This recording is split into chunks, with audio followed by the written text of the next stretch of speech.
Sure. Hey, Coach, just curious what has stood out to you so far about San Jose State? And then also wanted to ask if you had any relationship or history with Coach Miles over there. Have great respect for Coach Miles for sure.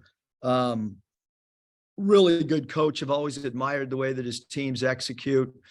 And then as a team, they have a star player, number 10 Moore, who can make threes, can get to the basket, really good one-on-one player. They'll play him at both the 2 and the 1.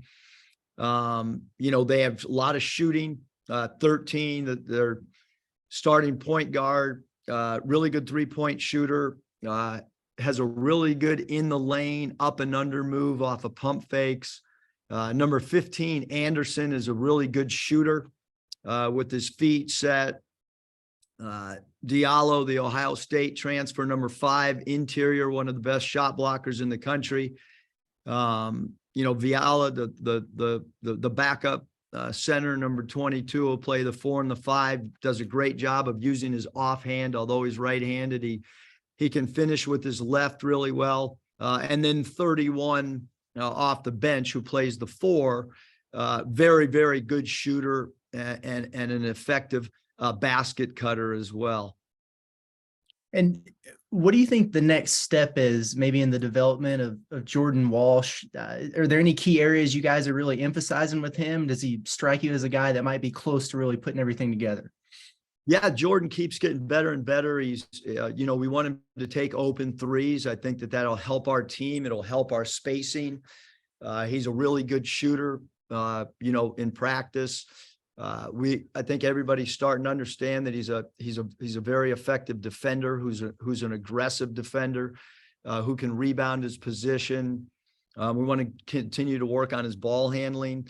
But we need him to be a guy that's a willing shot taker, when the ball is swung and he's open, and the 3-ball attempts, we want them to be there. And we want him to feel, to be able to feel confident to take that shot as well. Hutch? Yeah, Coach, I was looking at some pace numbers, and it looks like San Jose State's one of the slower teams in the country. I'm curious kind of what challenges that presents. Well, I think Coach Miles does, he does a really good job of controlling tempo, controlling the game from a pace standpoint. They will opportunistic run. Some of their players, they got some guys in particular that are really good in transition, like Moore, number 10. But yeah, I mean, it's a team that execution in the half court seems to be important to their team. And then obviously you knew Ricky Council was going to be a good player, but I'm curious how his role has maybe evolved since this summer to at this point. Has it surprised you at all, or just kind of how has your view of him changed since then? Yeah, I mean, Ricky has, we recruited him because we really like what we saw in video. We felt that he fit our system. Great athlete, but the thing is, he's kind of evolved into a player that we need points from him, and we need points from him in crunch time. And he's done a great job of delivering. And I think he continues to get better defensively too. So he's a two-way player for us. He's got the ability to have good rebounding nights defensively as well. But he's done a great job of each day getting better and better and better for us on both sides of the ball. Bob? Hey, Eric, how you doing today? Good. Kamani didn't hardly play for you, I guess, the first 5. Then he has a huge role in Game 6, and then, plays a ton of minutes, I guess, a career high in Game 7. What do you thought about how he stayed patient, didn't sulk, whatever, pout? And then when you needed him, he really it's come through for you. Well, first of all, he had a huge day, last night. The graduation is something that was really important, to Kamani and to his family. So proud of him for that. But, I think anybody has to admire a player that comes to work, tries to get better every day, has a role that maybe he would want a larger role, and then is able to, produce when his number's called. So, that takes, that takes great inner belief in yourself, and it takes consistency on the practice floor to make sure you're ready, when your number is called as well. And then you mentioned the graduation, and we know it's been a bit of a bumpy ride at times for Kamani, but he seems like he's really matured. What do you thought about that aspect of, I guess, of his life? Yeah, I mean, it's been really cool to be part of his development. He's got a great spirit about himself in practice, and I think that this academic piece is important, because that's a lifetime gift, to be able to carry with you when the basketball stops. Having a degree is so important. And like I said, it's really cool because we talked about it as a team yesterday, before we broke from practice, just, the accomplishment that it was for Kamani to get that degree.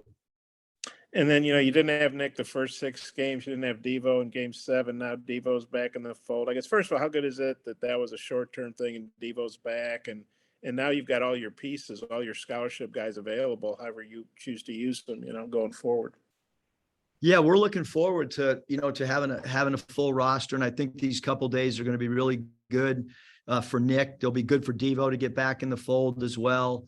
I thought that, our energy level yesterday, the pre-practice energy right now is good. And we have 2 games on this homestand that we need to become, get ready to play and play at a high level. How do you expect Devo to, I guess, respond being away, short time, but still he was away and now he's back? How do you expect him to respond? And, kind of how's the team's attitude about him? Yeah, I think everybody was excited to have him back. I know everybody really supported him while he was away. And I mean, his infectious energy in practice yesterday was great. And, I think everybody's happy that he's back and ready to play. I got a couple more, but I'll turn it back to Mike if time rolls around back to me. Thanks. I think it's just you, Bob. So go ahead before Coach heads down to practice. Oh, okay. Wait, no, sorry, Hutch has his hand up. My bad. Yeah, Go ahead, Hutch. Just got a quick one. Coach, I'm curious about Nick. Do you anticipate him still being kind of on a minutes restriction, kind of gradually working him back, or what's kind of the plan there? Yeah, I think that's a great question, Hutch. I think because we're still in rehab mode where he's still doing stuff with Matt yesterday.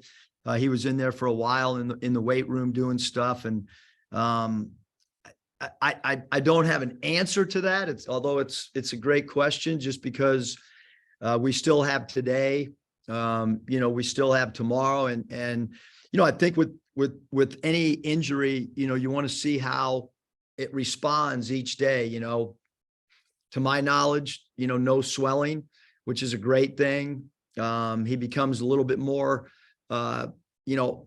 active in every little thing that we're doing now. So he's 100% back in the fold practice wise. And I'm sure that Matt and the doctor, they'll probably talk to me Saturday, if there is a restriction. And I have not, talked to Matt yet, just because I knew we still have 2 days of prep work. Gotcha. I'll let Bob finish it off. Go ahead, Bob. Final question. Thanks, Andrew. Eric, Kamani, I don't expect him to play 32 minutes every game. But kind of after what he's done these last 2 games, maybe what do you see as his role moving forward with the team?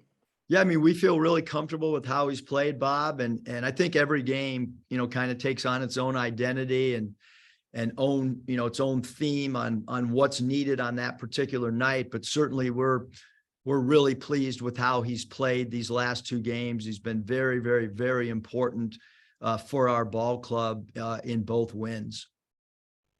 Okay. Thanks, Eric. Thanks, you guys. Thanks, Coach. You staying on with them?